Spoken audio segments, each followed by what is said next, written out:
Auzubillahiminash-shaytanir-rajim. Bismillahir-rahmanir-rahim. Assalamu alaikum, dear students. This is Muhammad Talha Hashmi and you are watching Passion Chemistry series. Dear students, हम अपने आज के lecture में पहली colligative property discuss करने जा रहे हैं, जो कि स्टूडेंट आपके सामने मौजूद है, lowering of vapour pressure. Student, lowering of vapour pressure क्या होती है? पहले हम इसे डिफाइन करते हैं. हमारे पास जो पहली प्रॉपर्टी है लोअरिंग ऑफ वेपर प्रेशर, हम कहते हैं कि the colligative property of a solution, the colligative property of a solution in which, कैसी प्रॉपर्टी है ये students? In which vapor pressure of a solution, vapor pressure of a solution decreases by adding, क्या students adding? by adding non-volatile, non-electrolyte solute. तो student वो कहता है कि जब आप non volatile non electrolyte solute इसमें ऐड कर देंगे तो सॉल्यूशन का जो हमारे पास जो बेसिकली जो उसका वेपर प्रेशर है वो डिक्रीज हो जाएगा. This property is called as, इस प्रॉपर्टी को स्टूडेंट हम क्या बोलते हैं? This property is called as क्या स्टूडेंट? लोअरिंग. किसकी student? Lowering of vapour pressure. तो इसको स्टूडेंट हम लोअरिंग ऑफ वेपर प्रेशर भी कहते हैं कि क्या किसी भी सॉल्यूशन का प्रेशर जो है, वेपर प्रेशर जो है, उसका डिक्रीज हो जाना. कब डिक्रीज हो जाना? जब हम उसमें कोई non volatile non electrolyte solute add कर दें. ये जो सॉल्यूशन की प्रॉपर्टी है, सच अ प्रॉपर्टी या this property will be called as lowering of vapour pressure. इस प्रॉपर्टी को स्टूडेंट हम लोअरिंग ऑफ वेपर प्रेशर कहते हैं. अब बात बड़ी तवज्जो तलब है यहां पर जो मैं आपसे डिस्कस करने जा रहा हूं. स्टूडेंट बात ये है कि ये लोअरिंग क्यों होती है. यकीनन इसके लिए भी हमें क्या करना होगा, हम एक डायग्राम के जरिए इस बात को समझते हैं. वैसे स्टूडेंट लोअरिंग के हवाले से मैंने बड़ी डिटेल से आपको प्रीवियस वीडियो में बताया है. अगर आपने वो वीडियो नहीं देखी तो स्टूडेंट वो वीडियो देखिए, उसमें लोअरिंग ऑफ वेपर प्रेशर और कोलिगेटिव प्रॉपर्टी क्या होती हैं वो तमाम चीजें आपको क्लियर हो जाएंगी. लेकिन चलिए दोबारा थोड़ा सा हम यहां पर एक्सप्लेन करते हैं कि बेसिकली हमारे पास ये लोअरिंग ऑफ वेपर प्रेशर क्यों होती है, उसकी क्या रीजन है. स्टूडेंट देखिए, हमारे पास यहां पर मैंने दो बीकर बना लिए. इन दो बीकर्स में हम एक में, पहले बीकर में क्या ऐड करने जा रहे हैं? पहले बीकर में हमारे पास क्या है students? We have a solvent. तो ये स्टूडेंट हमारे पास एक सॉल्वेंट है जिसमें सिर्फ सॉल्वेंट, प्योर सॉल्वेंट के मॉलिक्यूल्स हैं और इसमें और कोई चीज अभी हमने ऐड नहीं की. तो स्टूडेंट ये प्योर सॉल्वेंट है. इसमें जो यकीनन आपको पता है जो अट्रैक्शन होंगी पार्टिकल्स के दरमियान, यकीनन वो कौन सी होंगी? वो सिर्फ इस वक्त सॉल्वेंट अट्रैक्शन होंगी जो हम यहां पर ऑब्जर्व करेंगे. स्टूडेंट क्या होगा? वेपर्स बड़ी आजादाना तौर पर अच्छी तरह से, आराम से, आसानी से वेपर्स बन रहे होंगे, क्योंकि इंटरेक्शंस क्या हैं? सिर्फ सॉल्वेंट. हो सकता है ये वीक अट्रैक्शन हो और ये मॉलिक्यूल उसको तोड़कर जल्दी से वेपोराइज हो जाए. जी स्टूडेंट्स, अब देखिए, अब हमने क्या किया, हमने इस सॉल्वेंट के अंदर, स्टूडेंट ये हमारे पास सॉल्वेंट के मॉलिक्यूल्स हैं, हमने इस सॉल्वेंट के अंदर एक नॉन वोलेटाइल मुराद जो वेपोराइज ना हो, मतलब जो खुद ब खुद वेपर्स में जाने की एबिलिटी ना रखता हो या उसकी बड़ी कम एबिलिटी हो, वो स्टूडेंट होता है नॉन वोलेटाइल. अब हमने क्या किया, हमने इसके अंदर एक सल्यूट ऐड कर दिया. इसका मतलब है सल्यूट ऐड करने से फिर क्या हुआ स्टूडेंट? सल्यूट ऐड करने से हुआ ये कि सॉल्वेंट के मॉलिक्यूल जो हैं वो सल्यूट के मॉलिक्यूल्स के दरमियान आकर ऐड हो गए, और जिसकी वजह से अब देखिए, अब यहां पर जो इंटरेक्शंस हैं वो कौन कौन सी हैं स्टूडेंट्स? एक तो मैंने कहा जैसे पहले थी सॉल्वेंट और सॉल्वेंट के दरमियान, और दूसरी स्टूडेंट जो इंटरेक्शन डेवलप हो गई हैं वो कौन सी हैं? वो सल्यूट और सॉल्वेंट के दरमियान भी इंटरेक्शन डेवलप हो गई हैं। इसका मतलब है स्टूडेंट्स अब वेपर्स का बनना इतना आसान नहीं है, क्योंकि अब आपको पहले भी मैं एग्जांपल दे चुका हूं कि ये सॉल्वेंट के मॉलिक्यूल थे, बड़ी जल्दी वेपोराइज हो गए, अट्रैक्शन थोड़ा वेपोराइज हो गए। ये सल्यूट के मॉलिक्यूल्स हैं। अब देखिए हमारे पास क्या हुआ कि इन्होंने एक स्ट्रॉन्ग बॉन्डिंग आपस में बना ली, जिसमें सॉल्वेंट के मॉलिक्यूल का इंट्रैप होना इतना आसान नहीं है, जिस वजह से स्टूडेंट हम कहते हैं कि यहां पर अब क्या होगा, वी विल हैव, वेपर कम हुए यकीनन यहां पर एक प्रॉपर्टी ऑब्जर्व होगी और that property will be called as lowering. किसकी student? Lowering, lowering of vapour pressure. जी स्टूडेंट्स, और आप ये भी जानते हैं कि राउल्ट्स लॉ के मुताबिक हम ये बात पढ़ चुके हैं कि जो रिलेटिव लोअरिंग है वेपर प्रेशर की, relative lowering of vapour pressure, वो स्टूडेंट्स किसके इक्वल होती है? देखिए, इज गिवन क्या स्टूडेंट्स?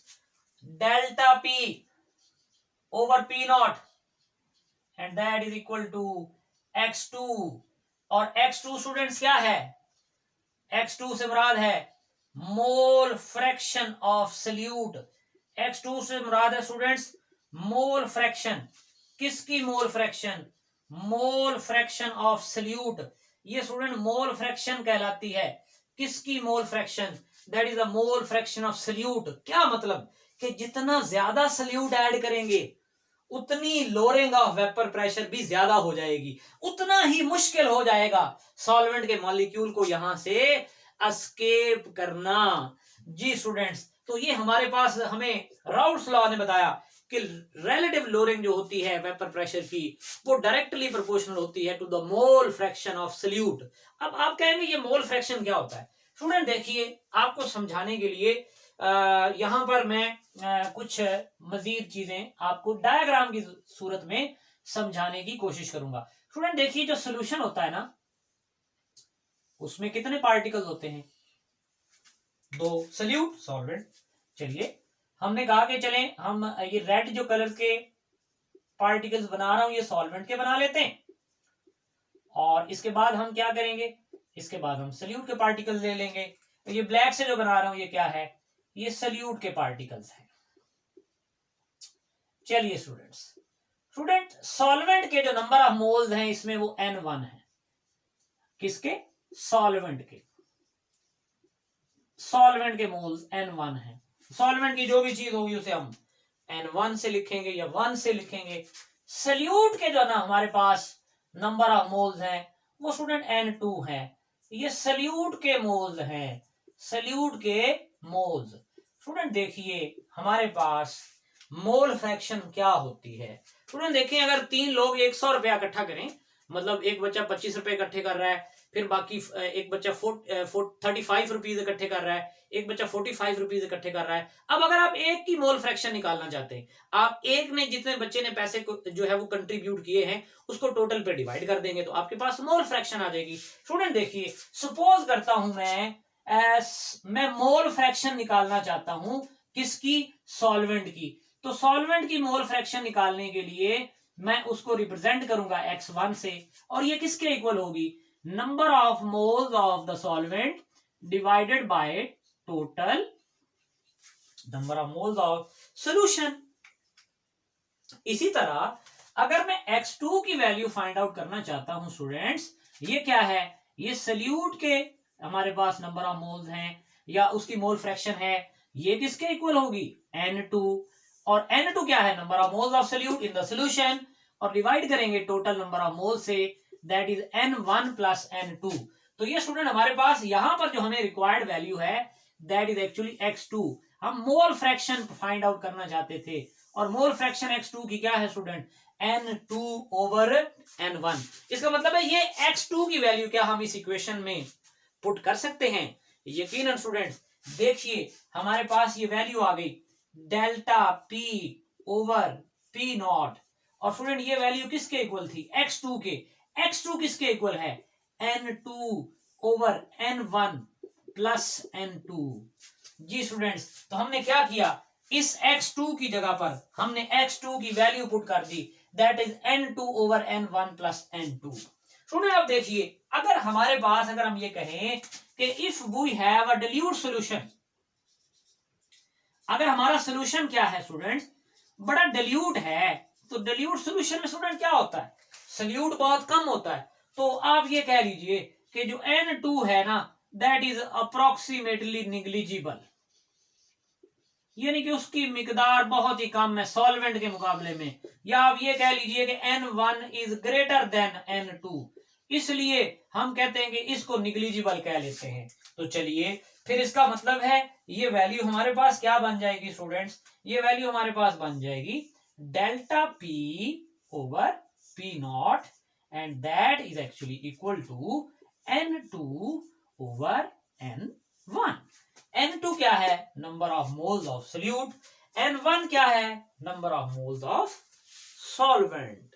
जी स्टूडेंट्स, तो अब आपके पास जो है वो एक फॉर्मूला है नंबर ऑफ मोल्स को फाइंड आउट करने का। वो स्टूडेंट्स क्या होता है, आप जानते हैं कि जो मोल्स होते हैं किसी भी चीज के, वो उसके मैस ओवर मोलर मैस के बराबर होते हैं। डब्ल्यू रिप्रेजेंट कर रहा है उसके वेट को, उसके मैस को, और एम जो है वो उसके मोलर मैस को रिप्रेजेंट कर रहा है।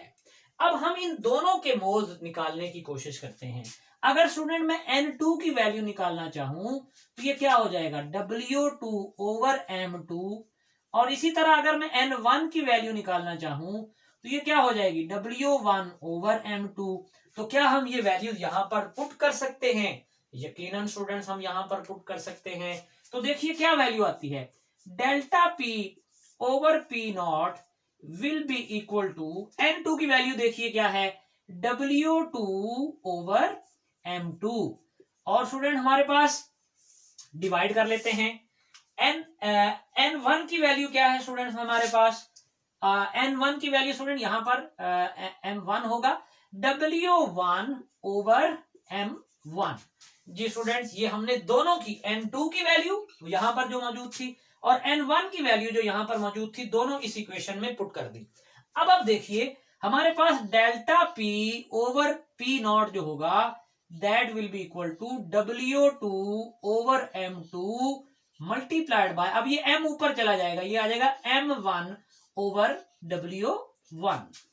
जी स्टूडेंट्स, तो इस इक्वेशन के अंदर अगर हम ज्यादातर क्या निकालते हैं, मॉलिक्यूलर मैस किसका, सल्यूट का, जो हमने डिसॉल्व करवाया है कि वो कितना सल्यूट का मैस है, इसको फाइंड करने के लिए, M2 को फाइंड करने के लिए स्टूडेंट्स हम इस इक्वेशन को रीअरेंज करते हैं। ये यहां आ जाता है, ये बन जाता है W2 over delta P over P not, और यहां पर multiplied by M1 over W1।